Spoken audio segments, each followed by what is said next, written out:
Thanks to Shopify for supporting Future Hindsight. Shopify is a platform designed for anyone to sell anywhere, giving entrepreneurs like myself the resources once reserved for big business. Sign up for a $1 per month trial period at shopify.com/hopeful, all lowercase. And if you want to support Future Hindsight, sign up for our newsletter. It's easy and free and a great way to build your Civic Action Toolkit every week. Sign up at futurehindsight.com. Civic engagement doesn't just happen during elections. Issue Voter breaks down legislation into straightforward, easy-to-read summaries. Follow the issues you care about, send your opinions to your representatives, and track how your representatives vote. Visit issuevoter.org to get started. Welcome to Future Hindsight, a podcast on a mission to spark civic action. I'm your host, Mila Atmos. I'm a global citizen based in New York City, and I'm deeply curious about the way our society works. So each week I bring you conversations to cut through the confusion around today's most important civic issues and share clear, actionable ways for us to build a brighter future together. After all, democracy is not a spectator sport. Tomorrow starts right now.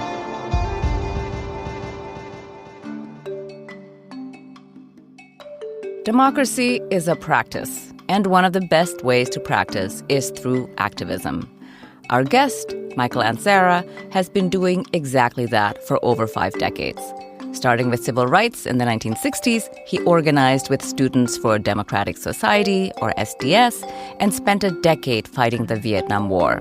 He was also a community organizer for 15 years, including as executive director of Mass Fair Share. He has worked on political campaigns, coordinated voter registration efforts, and trained many organizers. His memoir, The Hard Work of Hope, is out now. Welcome, Michael. Thank you for joining us. Well, thank you so much for having me. Let's start with the timing of the publication of your book. You wrote it well before the 2024 election, and you added a note in the beginning of the book that speaks directly to the current state of our society and our democracy. So I think it's appropriate to start by asking you about the status quo. How would you describe the status quo and what's wrong with it? So, on the one hand, we have the biggest threat to American democracy, the Constitution, and I would say just basic human decency that we've had in this country since the Civil War. And that's a product of a very failed status quo. And so one of the dilemmas those of us working to save American democracy encounter now is, on the one hand, we have Trump the destroyer, and he is destroying valuable institutions. He's destroying the federal government and so many of our critical institutions, higher education, medicine, on and on.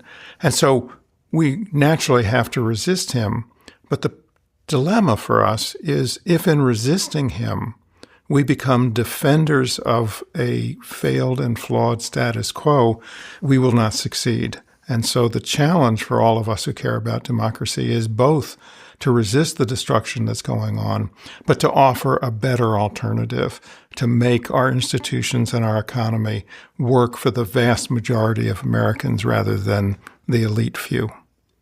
Right. Well, that's so succinctly put. People are indeed looking for solutions to address the vast income inequality in our society, the increased cost of living, especially for working families, and of course the toxic media ecosystem that only serves to divide us more. And so, of course, it's no surprise that we have both a rise in appeal by the far right and also the far left. And you've been an activist to change the system for a long time, and you've seen many iterations of efforts to make lasting change. What is the movement that we need right now? So I think we need a movement first and foremost to defend democracy, but then, as I say, to reform it and to make it work in a progressive way. What I'm most worried about right now, when looking at all the organizing and activism and protests that are going on, which are absolutely necessary, the wonderful No Kings events, there'll be another on October 18th. What I worry about is that those are mobilizations they're not organizing.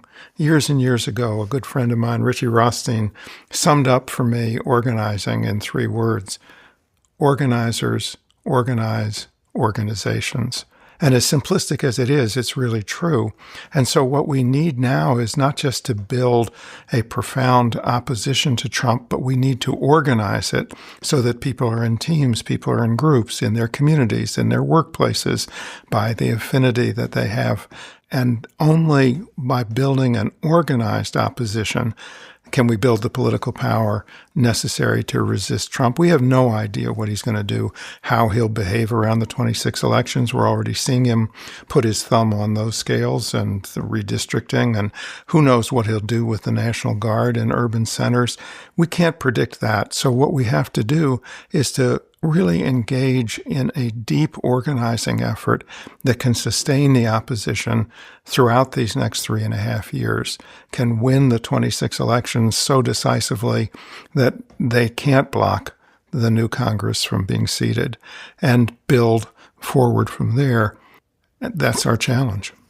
Mm-hmm. Yeah, it is indeed a challenge. I feel like there are some pockets right now for elections that are in 2025, like the New York City mayoral elections, where they're attempting to do both of those things that you point out. But you actually ran a progressive populist organization, Mass Fair Share. So you were an organizer who organized an organization. And it feels like it was at that time addressing the problems that continue to plague us. You know, for example, utility costs have skyrocketed in the past few months, not because of OPEC, but because there's so much demand from AI centers, for example. And also, we continue to have real unfairness when it comes to property taxes that are still skewed in favor of big business, like in my hometown, Madison Square Garden, which hasn't paid taxes since the 80s. So tell us about the economic populism work of Mass Fair Share, and what, in your mind, can and should be replicated today? For example, let's say on property taxes. Because I thought your campaign there was really, eye-opening. I didn't know that this even happened. So we set out to organize Mass Fair Share in 1973, 74, and gave birth to it in 1975. And our goal was to build a citizens organization rooted in communities that would fight for economic justice, and to do that at a statewide level. So to have deep neighborhood organizing and statewide campaigns around economic justice. So that meant taxes, that meant electricity, that meant insurance. It meant the full range of affordability issues that once again face most people. You know, we were experiencing a dramatic spike in the cost of energy, as you say, driven by OPEC and a number of other factors. And for many blue-collar families, they were experiencing the first economic decline since the Second World War. And that decline, as we all know, has only continued for these last 40 or 50 years. So now most working people are struggling to make ends meet. I mean, they're the elites. There's the top 15, 20% that's getting by. But for the rest of the country, it's paycheck to paycheck. It's, can we possibly afford a home? For young people, it's, can we get 4 or 5 of us into an apartment? And so the kind of organizing we did was to figure out very carefully. We invested a lot in research and strategy. And so understand both what was the cause of the increased prices, and then what we could do about it, particularly finding regulators who weren't used to doing that kind of regulation and surprising them and demanding them with large numbers of people. So we won victories on auto insurance. We won victories on property tax. We started by demanding that cities release the names of the large delinquents, those who weren't paying property tax, which just outraged people who were seeing their property taxes, either as homeowners or in their rents, skyrocketing, and then mobilized to insist that there be changes in tax policy. Today you mentioned electricity. If I was a young organizer today, I'd absolutely be organizing around electricity right now, and I'd be going into those swing congressional districts where the Republicans narrowly won, and I'd be talking to people about why is your electric prices jumped 10 and 12% and are going up even higher in the future. And it's because, as you said, billionaires want to build AI and other data centers, and the states are letting them fold the cost of that into the general rate structure. And so consumers are subsidizing billionaires once again. And on top of that, Trump is insisting that old-fashioned, outdated, and expensive coal and gas-fired power plants be maintained, even though they were scheduled to be decommissioned, and not buy cheaper sources of power. And you wouldn't have to do that by going in and saying, hey, you voted for Trump and now you're getting what you deserve. In fact, I wouldn't do that at all. I'd be going in and saying, hey, how do you feel about the cost of living? How do you feel about this spike in electricity? And do you know why it's happening? And there are things that we can do about it, both at the state level and the national level. Let's hammer the state that regulates the utility companies. And let's also go to our congressional representative and saying, what are you doing about it? Why aren't you making sure that we get the cheapest source of electricity possible? And it's that kind of populist economic organizing that I feel we really need. And it's what we did to great success in the 1970s and early 80s with Mass Fair Share. Yeah, what really struck me when I read your book was how time-consuming real organizing is, and solidarity building and building community and making a real grassroots movement. And what you're talking about, talking to people, how you feel about this. And I feel like we don't really have room for that right now, in a sense that we can't even agree, on really basic things about the news, for example. And so have you gone door to door recently? Or how do you think about going door to door today? Because I feel like people don't want to do that. They just want to text you and say, send me $5, Right. And those texts and emails are so debilitating. Give me money. Newest tragedy, give me money. Yeah. No, the answer is I have not spent a lot of my time going door to door. Part of it is, I'm closing in on 80, and I think organizing can be a young person's profession more than an old person. But I have faith that if there was a new wave of organizers, and I think there will be, I think there is, I think you're seeing a new generation of leaders and a new generation of organizers starting and building new and different community organizations. Take the most recent election in your hometown in New York. What everybody talks about with Mamdani is what a brilliant candidate he was, true. What a great message he had, true. How agile and intelligent he was about using social media, true. But what they don't talk enough about was the 50,000 volunteers who went door to door and knocked on over 1 million doors.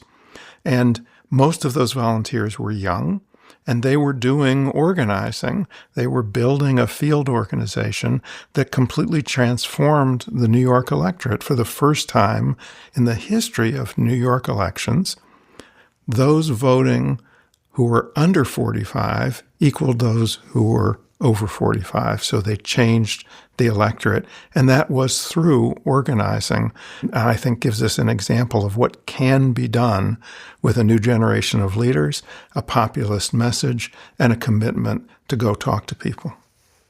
Yeah. Does it surprise you that we are in this place right now? Because you actually yourself describe yourself in the book as a democratic socialist, which is how Zohran Mamdani identifies, and it looks in this moment that he's poised to become the new mayor of New York City. Are you surprised that we have evolved to this point after your efforts with Mass Fair Share, which is now decades ago, that we have come full circle? Well, I also think that what has happened in the decades since Mass Fair Share has been the total abandonment by America's elites of both parties of the real concerns of working people and low-income people. The catastrophic abandonment of the country by elites and their determination to enrich themselves beyond any imagination just has been staggering. If you have $1 billion, why do you resist passionately paying 1% of that more in taxes? Makes no sense. Makes no sense to me. Honestly, I am stunned by what's happened to this country. I've seen it happening in slow motion over these decades. I'm like everybody else. I never thought we would have fascists in the White House. And there's no other word for the occupants of the White House today. Right, right. In terms of paying more in taxes, in New York, people are freaking out. Well, not everybody, but, if you read the New York Post or the New York Times or in the Hamptons about how he's going to be the next mayor and he's going to increase taxes and he wants to have free buses.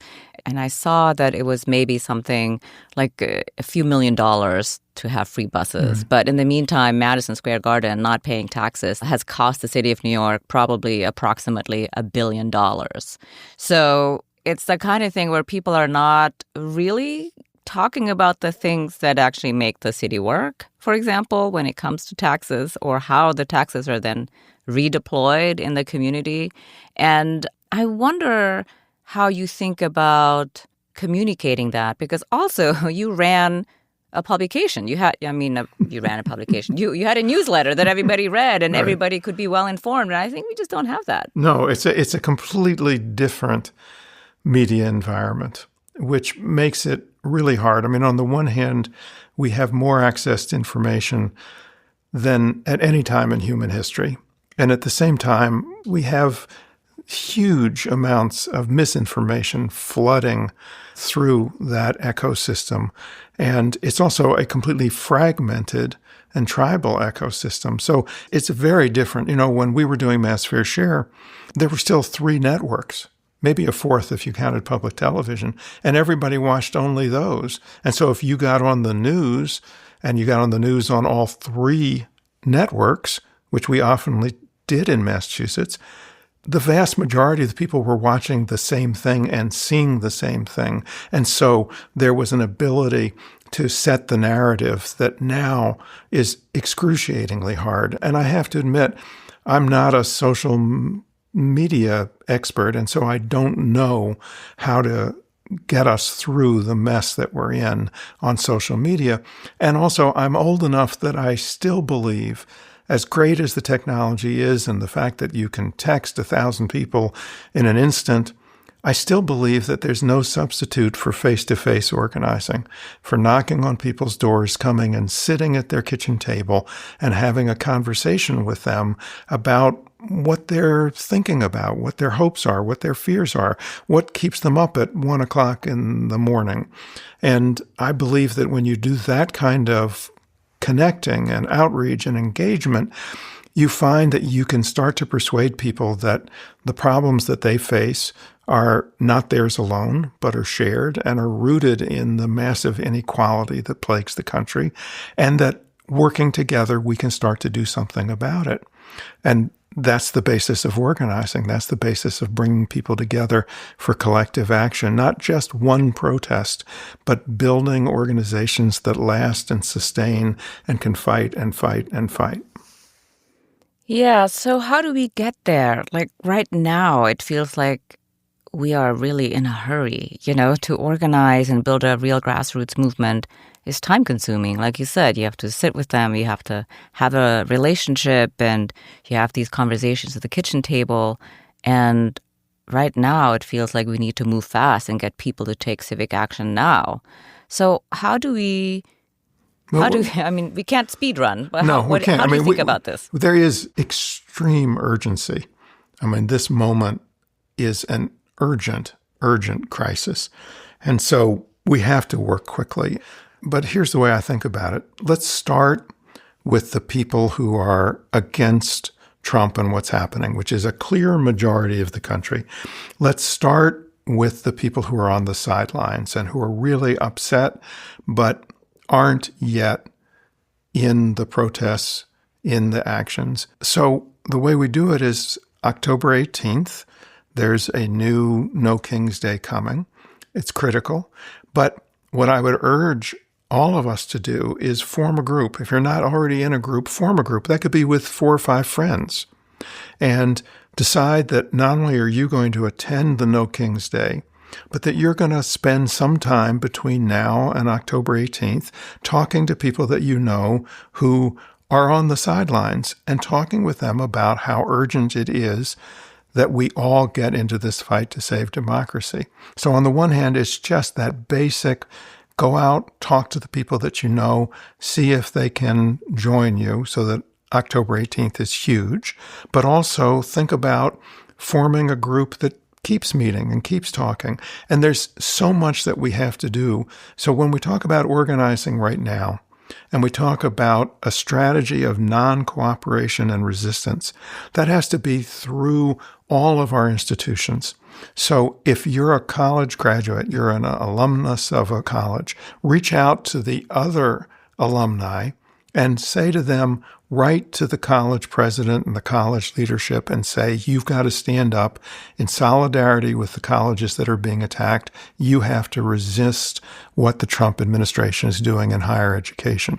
If you're in research, scientific or medical research, reach out to all the people that you know and work with, form a team and say, we're going to barnstorm. We're going to go to 4 or 5 public libraries and put on a program explaining to people the intense damage that's being done to our scientific infrastructure and what that means for ordinary Americans and all the things that we're about to lose and that we need to hold our elected officials accountable. If you're in Virginia and New Jersey, it's critical that you make those elections a clear referendum on Trump and what's being done and a huge victory. I could go on and on. If you're in a place where the electric rates are spiking, think about forming a group and starting to say to your neighbors, let's do something about this. Let's go and confront our elected official and let's go and confront the agency that regulates utilities in our state. So yes, it's urgent, but here's the thing. As urgent as our situation is, we've got at a minimum, 3.5 more years of this. And it's going to get worse before it gets better. So we have no choice but to build deep, real political power. And that means organizing. And that means more unions, more community groups, more social solidarity, and more organize. I'm a broken record. Everywhere I speak, I say, organize, organize, organize. Organize. Yes, yes.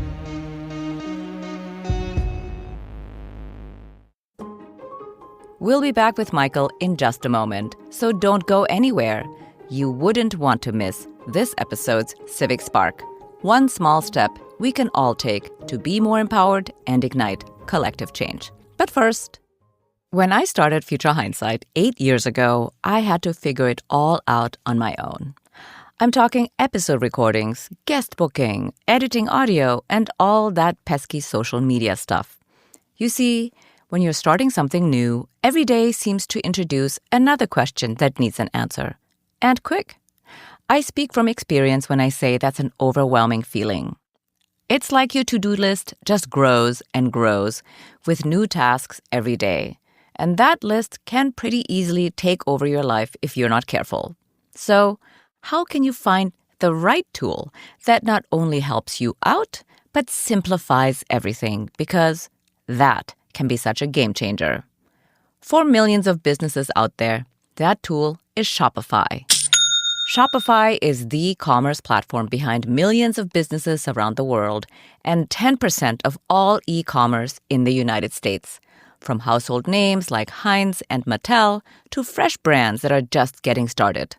So, if you want to get started, take the first step with your own design studio. With hundreds of ready-to-use templates, Shopify helps you build a beautiful online store to match your brand's style. And maybe you want to accelerate your content creation. Great. Shopify is packed with helpful AI tools that write product descriptions, page headlines, and even enhance your product photography. With so many great tools at your fingertips, you can get the word out as if you have an entire marketing team behind you. In just a few quick minutes, you can easily create email and social media campaigns wherever your customers are scrolling or strolling. Shopify is your commerce expert with world-class expertise in everything from managing inventory to international shipping to processing returns and beyond. So, if you're ready to sell, you're ready for Shopify. What I love about Shopify is that no matter how big you want to grow, Shopify gives you everything you need to take control and take your business to the next level. Turn your big business idea into cha-ching with Shopify on your side. Sign up for your $1 per month trial and start selling today at shopify.com/hopeful. Go to shopify.com/hopeful. Shopify.com/hopeful. And now, let's return to my conversation with Michael Ansara. Well, you have done so much organizing, and you were involved in so many demonstrations, marches, protests, including at Harvard. So when the protests and encampments sprung up on college campuses across the country in 23, 24, what struck you? What's your analysis? So I was very moved by the protesters. They seemed to me very much a reminder of my younger self. And unfortunately, I thought they were making some of the mistakes that I made as a young activist and protester, particularly against the Vietnam War. And then I also thought college administrators don't seem to learn anything. The idea that, young people pitching tents in a quad is somehow disruption or violence was just absurd. And their overreaction to the tent encampments just seemed to me, wait a minute, in all these years you've learned nothing about how to respond to student protest? But, I thought two things. I thought, first and foremost, what we really needed was an anti-war movement. I know this is not going to be popular with some of your listeners, rather than a Palestinian triumphalist movement. What would help the people in Gaza more than anything else would be a massive movement that said, end the war. And to the degree that you just focused on that, you had a chance of building a broader movement than if you adopted the righteous Palestinian cause and started saying things like from the river to the sea. The second thing is that I'll go back to my own experience. In 1968, we had the closest election, closer even than this most recent one in 24, presidential election, in which we had the lame, pathetic, sad Hubert Humphrey, a shadow of his former self, who refused to really break decisively with the war. He, in the end, said some critical things, versus a insecure Nixon who had no regard for the Constitution and had plans to maintain and prolong and expand and escalate the war in Vietnam. As a young person then, organizing and leading thousands, I didn't register to vote. The voting age was 21, so many of our folks couldn't have voted, but I was 21. I didn't register to vote. I said, the lesser of two evils is still evil. And I said, vote with your feet, vote in the street. And the result is that when we could have swung that election to Humphrey, we didn't. And it wasn't that we were wrong about Humphrey. It's that we lacked the political imagination to understand how much damage Nixon and Kissinger would do for the country. And, they started the Southern strategy. They started the Republican Party down the path of white grievance and to become the party of Trump. They also ended up with policies in Vietnam, Cambodia, and Laos that meant the death of another 2 million people. And do I think we could have pressured Humphrey into ending that war? And would we have had to fight like hell to get him to end the war?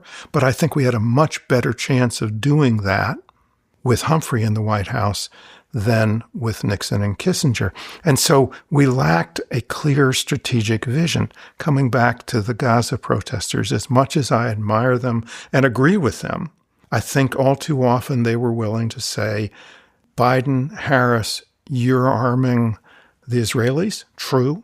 You have not used everything you could to stop them. True. And they failed to think about what would happen if we got Trump instead.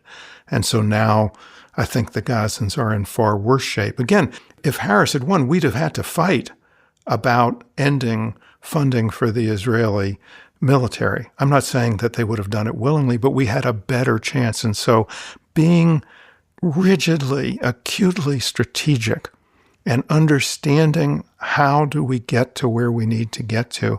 And sometimes we have to do things that are not our first choice, but will help us get to where we need to get.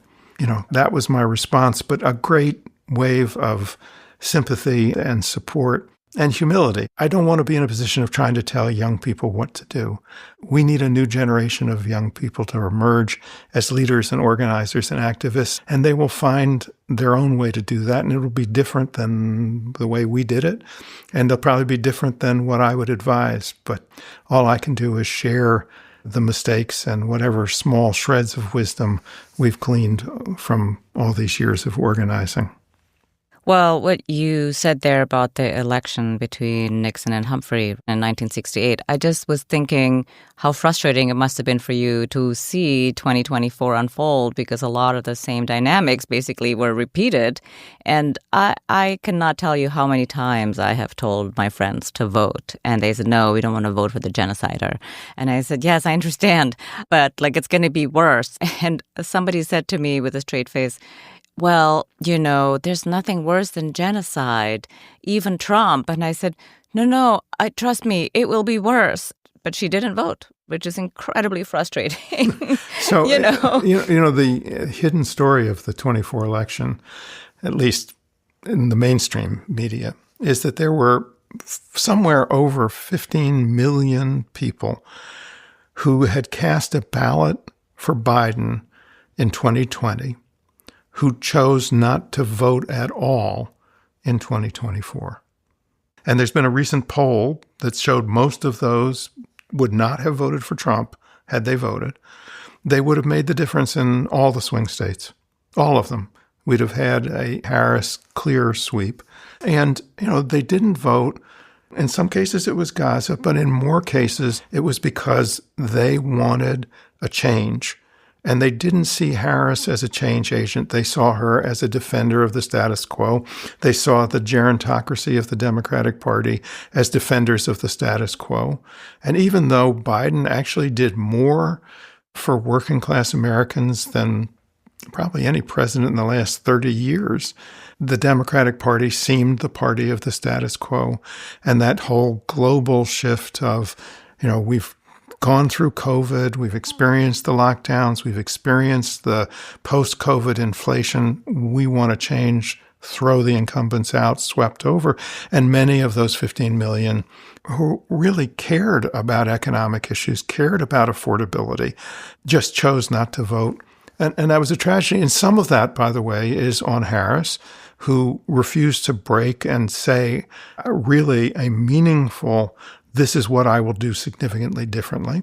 And part of that is on the Democratic Party for the last decades, which has just so frequently ignored the plight of working and low-income folks and been beholden to elites. Of course, the Democratic elites include university presidents and actors and so on, but also hedge fund managers and bankers.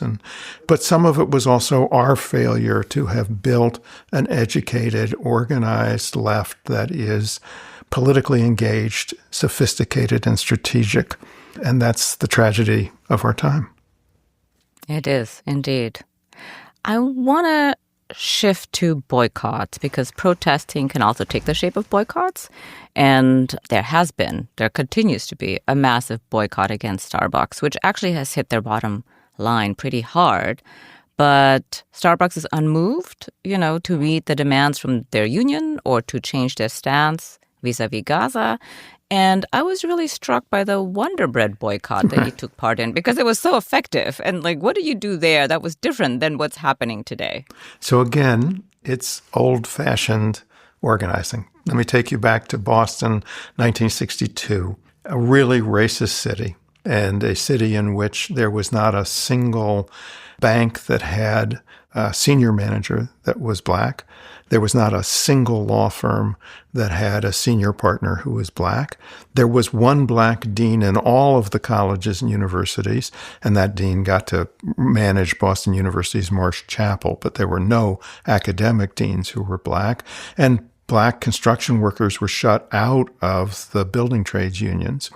And so the group that I was part of, the Boston Action Group, it was led by this wonderful group of creative organizers, particularly Noel Day and Reverend James Breeden.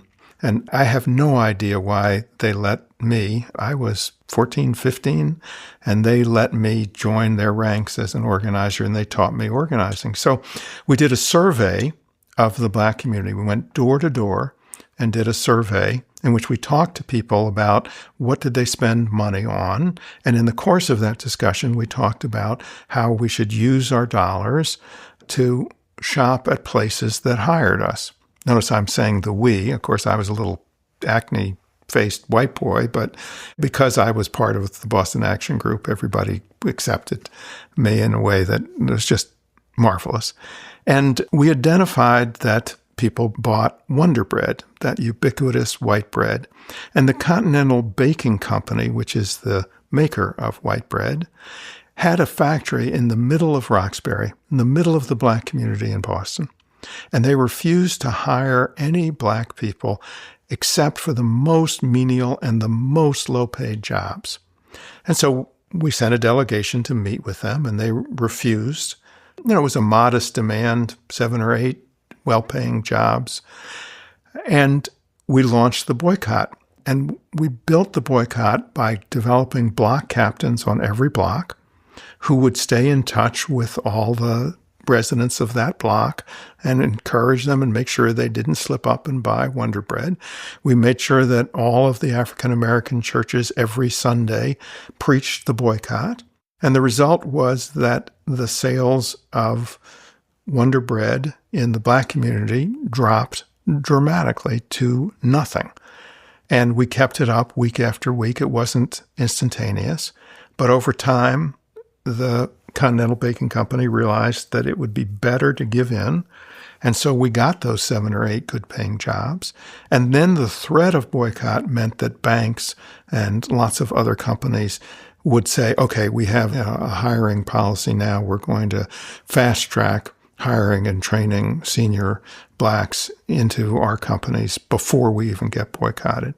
So it was old-fashioned organizing where you had thousands of people in teams on their blocks with a block leader, and that block leader was making sure to let everybody know what was happening and to keep up the boycott, which was complete. So, now Starbucks is a way bigger company, an international, huge company, and to have an impact on its bottom line, you just have to organize more and more. I mean, it's just a simple cost-benefit relationship for them. They won't do it until they're forced to do it, and it's got to be that they are losing so much revenue that it's a better choice for them to exceed. And the Tesla boycotts have been enormously successful.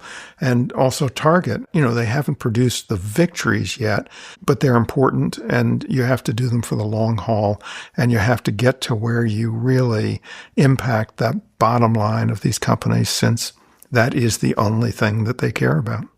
Yeah, you have to be in it for the long haul. So every week on Future Hindsight, I ask my guest to share a civic spark, one small step we can all take to be more empowered and ignite collective change. What's a good way to turn the insights that you've shared with us into action? Can you recommend a starter pack for organizing, organizing 101? Yeah, I'll give just a couple of simple steps. So the first is find 4 or 5 friends who agree with you and say, let's meet once a week, once a month. We can do it over drinks, we can do it over articles, but let's meet and talk about what's happening and talk about how afraid we are, and let's talk about what we can do about it, and let's share ideas, and let's all go to the next march together. And then let's make that 4 or 5 people 10. And let's think, can we go and support immigrant families? Can we do a witness outside of an ICE facility? Can we participate in the next big protest together?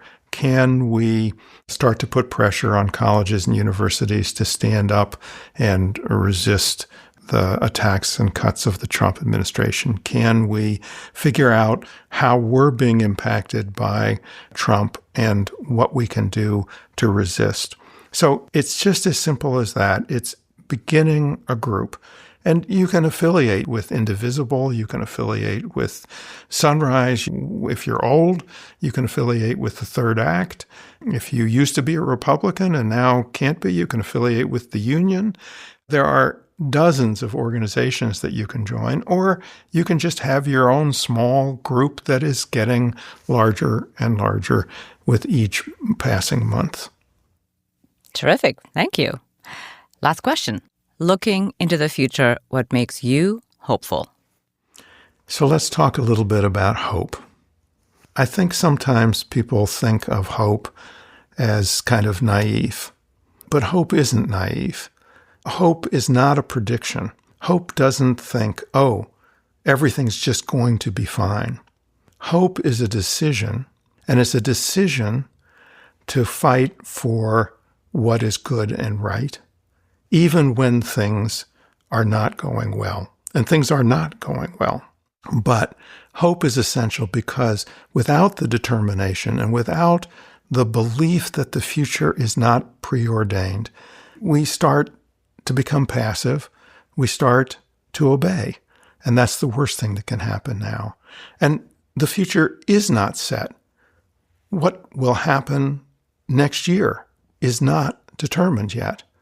It will be determined by the actions of all of us. We have agency. We have the ability to change things. Not easily, not quickly, but if we get organized, there is a clear anti-MAGA majority in the country. It's clear in every poll. The question is, can it get organized? Can it get powerful enough? And it's in a race with the fascists in the White House. So what gives me hope is the belief that our future is up in the air. We can make it different. And that's doing the hard work of hope, and the hard work of hope that changes hope from aspiration into reality. That's organizing.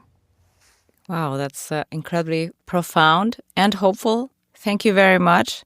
It was really a pleasure to have you on Future Hindsight. Well, thank you so much. It was great talking to you. I really appreciate the opportunity. Michael Ansara is the author of The Hard Work of Hope, a memoir. Remember, civic action doesn't have to be complicated. It's about small steps that spark progress, like sharing this episode with a friend. Let's recap this week's Civic Spark and fire up our collective power.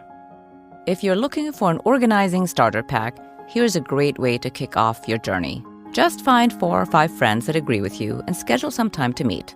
Talk about the problem in front of you and start laying the groundwork with conversation. Then, turn that 4 to 5 people into 10 and come up with a strategy. Before you know it, the ball will be rolling and rolling fast. Next week on Future Hindsight, we're joined by Miranda Spivak. She's a veteran reporter and editor who specializes in stories about government accountability and secrecy. Her most recent book is Backroom Deals in Our Backyards: How Government Secrecy Harms Our Communities and the Local Heroes Fighting Back. That's next time on Future Hindsight. Now, be sure to follow us on your podcast app so you'll never miss an episode. We're here to build your civic action toolkit every week. So follow Future Hindsight now, and we'll come right to you. And if you want to support Future Hindsight and all the work we do as an independent, pro-democracy podcast, join the Civics Club on Patreon. Head to patreon.com/Future Hindsight now to join. Thanks for tuning in, and until next time, see clearly, act boldly, and spark the change you want to see. This episode was produced by Zack Travis and me.